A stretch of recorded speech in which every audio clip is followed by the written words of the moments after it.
You ever get that feeling, that eerie, bone-deep feeling like something is about to go sideways in the most spectacular way possible? Like the calm before a thunderstorm, right when the air gets thick and everything goes a little too quiet? That's exactly the feeling that rolled through the arena the night Cody Rhodes stood in the center of that ring, title belt raised high above his head, sweat dripping down his face, tears in his eyes, and the lights went out. Not metaphorically. The lights actually went out. Welcome back to Wrestling Impact, the channel where we don't just talk about wrestling, we live it. I'm your host, and today we are breaking down one of the most electric, most jaw-dropping, most emotionally charged moments in recent WWE history, the night Cody Rhodes finally dethroned Drew McIntyre to capture the WWE Universal Championship, and Randy Orton decided that celebration was going to have to wait. Strap in. Because this one hits different. Let's set the stage, because context is everything in professional wrestling. For months Drew McIntyre had been walking around with that championship like he owned not just the belt, but the entire universe. And honestly, he had the receipts to back it up. Drew had been on a warpath that was as brutal as it was methodical. Every challenger who stepped up got sent back down. He was bigger, meaner, and more dangerous than anybody had seen him in years. He was the Scottish warrior in full, terrifying bloom. And then came Cody Rhodes. Now, if you've been following this channel, and if you haven't, what are you doing? Hit that subscribe button right now. You know that Cody's journey to this moment was nothing short of extraordinary. This is a man who left WWE, built himself up from scratch on the independents, became a co-founder of a rival promotion, and then walked back through that tunnel like a man with unfinished business tattooed on his soul. The American dream. The son of a legend. A man literally carrying his father's legacy on his chest in the form of that iconic tattoo. Cody didn't just want that championship, he needed it. It meant everything. The build-up to this match was the kind of storytelling that reminds you why professional wrestling, at its absolute best, is unlike anything else in entertainment. Drew had been methodically dismantling people, cutting promos that were equal parts terrifying and compelling. He wasn't a cartoonish villain, he was a man who believed with every fiber of his being that he deserved to be on top. And there's something almost tragic about that, right? Drew McIntyre is extraordinary. In another timeline, in another story, he's the hero. But in this one, he was standing between Cody Rhodes and destiny. The match itself was a war. There is no other word for it. From the opening bell, both men were operating at a level that had the entire arena on their feet. Drew used his size and his aggression to try to physically overwhelm Cody. Early big clotheslines, those thunderous overhead belly-to-belly suplexes that make you wince just watching, and that devastating Claymore kick lurking like a loaded weapon every time Cody got near the ropes. The crowd was electric, split down the middle, because even in this story, Drew had his believers. But Cody was relentless. That's the word that defines him more than any other. Relentless. He took everything Drew threw at him and kept coming. The crossroads attempts, the desperate covers, the moments where it looked like it was over and somehow Cody kicked out. There was a moment about halfway through the match where Drew hit a Claymore right out of nowhere. Boom, Cody goes down, the arena collectively stops breathing, and then the referee's hand hits the mat. 1, 2. And Cody's shoulder comes up. The place went absolutely insane. You could hear a woman in the third row screaming, "Get up, Cody, get up," at the top of her lungs. You could see the look on Drew's face shift, not panic, but something close to disbelief. Because Drew McIntyre had been ending matches with that kick for months, and this man, this stubborn, tattooed, legacy-driven man, refused to stay down. The final sequence was poetry. Cody began to string together offense with a kind of desperate, beautiful fury. Disaster kick. A spine-rattling Rhodes uppercut. Drew reeled. Cody grabbed him crossroads. Drew kicked out. The crowd lost their minds. Cody didn't hesitate. He dragged Drew back up crossroads again. The cover. 1, 2, 3. New WWE Universal Champion. Cody Rhodes. The arena exploded. Pyro going off, and you could see it in slow motion on the replay, that exact frame where Cody sits up on his knees, title belt being handed to him, and his hands are shaking. His hands are literally shaking. This man has been chasing this moment for years. His father never got to hold that specific championship, and here he is, holding it, tears mixing with sweat on his face, and the crowd is singing his theme back at him like a stadium anthem. It was one of those moments in wrestling that reminds you why you fell in love with it in the first place. And then the music cut. That's not a metaphor either. The music literally cut.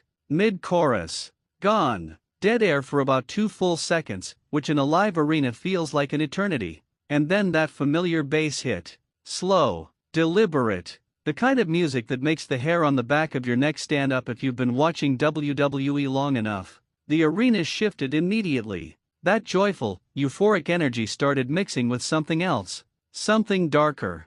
Something dangerous. Randy Orton stepped through the curtain. No rushing. No sprinting. Just that slow, methodical walk, head tilted slightly down, eyes fixed on the ring like a predator who's already decided where he's going and is in absolutely no hurry because nothing in that ring is going anywhere. The Viper. The apex predator.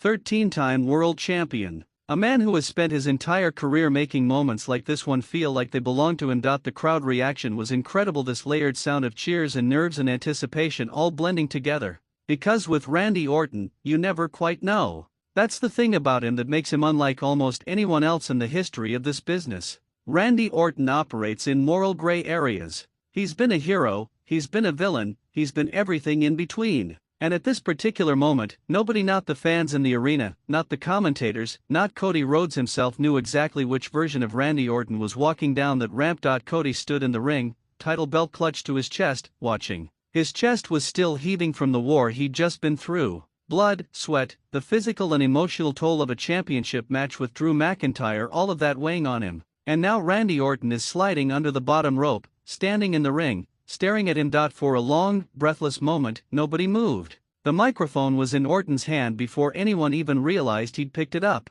And when he spoke, his voice had that low, measured quality that always means Randy Orton has something very specific, very calculated to say. Congratulations, Cody. Just that. 2 words. And somehow those 2 words managed to carry the weight of an entire novel's worth of subtext. Because when Randy Orton says congratulations, you have to ask yourself, is he happy for you? Or is he telling you that your time in the spotlight has an expiration date, and he's the one holding the clock? Cody didn't move. Didn't flinch. If you know Cody Rhodes, you know he's not easily rattled. This is a man who stood across from some of the most intimidating figures in wrestling history and never blinked. But there was something in his posture, attention, a coiled readiness that told you he was absolutely paying attention to every single thing Randy Orton was about to do. Orton circled slightly. That slow, almost casual movement that is somehow one of the most threatening things in professional wrestling. You know, he continued, his voice dropping even lower, I've been watching you, Cody.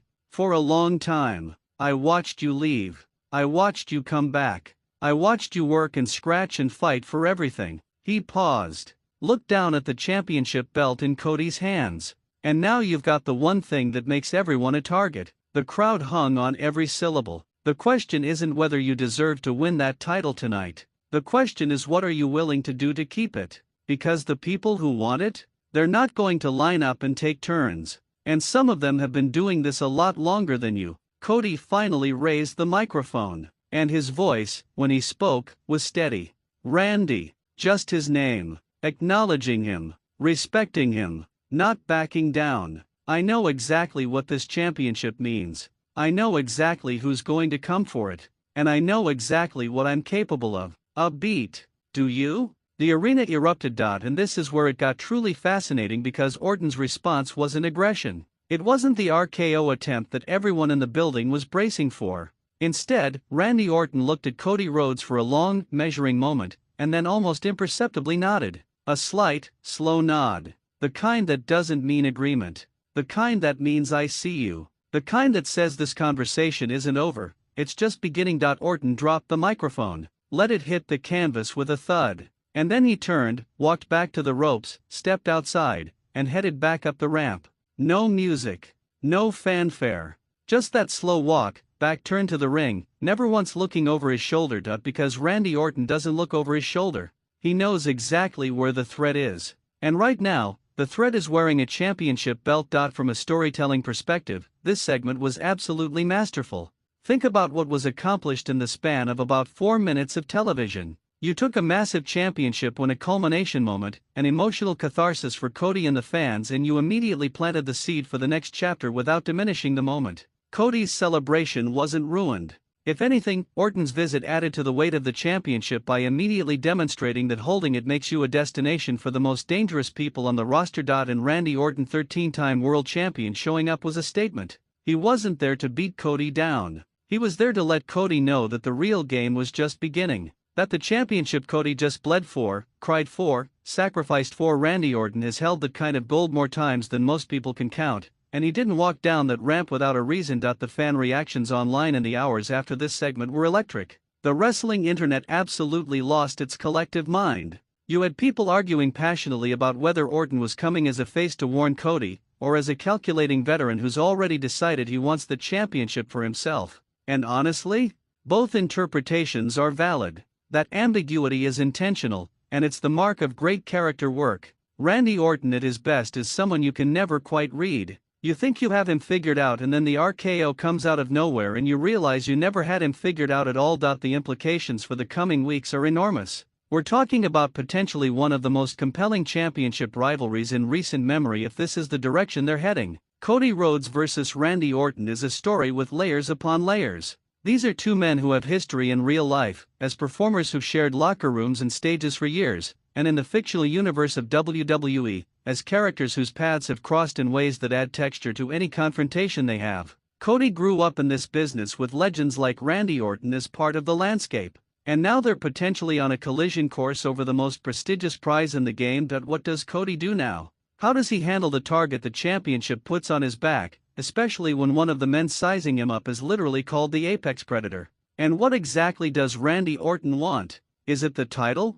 Is it the challenge? Is it something else entirely, some unfinished business? Some point he needs to prove that only becomes clear when the story fully unfolds. These are the questions that make professional wrestling, at its best, appointment viewing. This is the kind of storytelling that gets into your head on a Monday, keeps you thinking about it through the week, and has you counting down the days to the next show. It's why we're all here. It's why you hit play on this video. It's why, no matter how many times wrestling has surprised you or disappointed you or made you question your life choices for getting emotionally invested in predetermined athletic entertainment, you keep coming back. Because sometimes it delivers exactly what it promised. A hero wins. A legend appears. And the future suddenly feels wide open and full of danger and possibility all at once. Cody Rhodes is the WWE Universal Champion. Randy Orton just looked him in the eye and nodded. And none of us know exactly what comes next. And honestly, that's the best possible place for a story to be. Drop your predictions in the comments right now. I genuinely want to know what you think Randy Orton's next move is.